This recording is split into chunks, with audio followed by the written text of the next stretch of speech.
Salut Genève! Vous savez que dans quelques semaines, le conseiller d'État Antonio Ojers quittera ses fonctions. Souvenez-vous, il avait donné sa démission au printemps, après une certaine lassitude. Je me fatigue moi-même, qu'il a dit. Et nous donc, il nous a épuisés, on n'en peut plus. Il a beau dire beau faire, il restera le bétonneur. Sa couleur préférée, le vert béton. Tellement horrible, mais tellement... Même son surnom le reflète, Bétonio, ça lui va bien, non? Drôle de personnage quand même que ce ver pour qui un arbre n'est pas vivant. On va s'oxygéner en forêt, mais non, ce n'est pas vivant.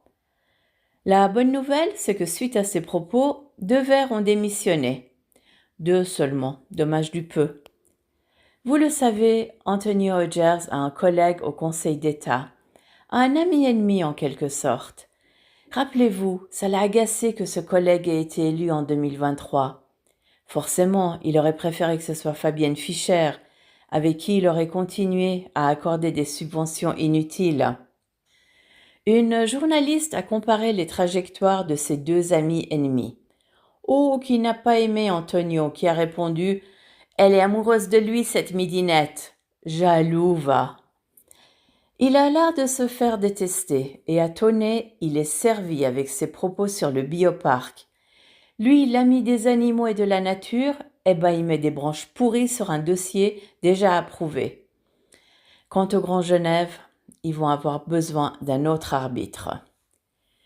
J'aime l'idée que les effets de ma politique se verront dans 20 ans, qu'il dit. On l'imagine assis dans un fauteuil, smoothie à la main, avec ses 12 000 francs mensuels de rente à vie, admirer les tours horribles du Pave, le massacre de la place des Augustins, les stickers inutiles partout. Un petit rêve pour lui, un immense cauchemar pour nous.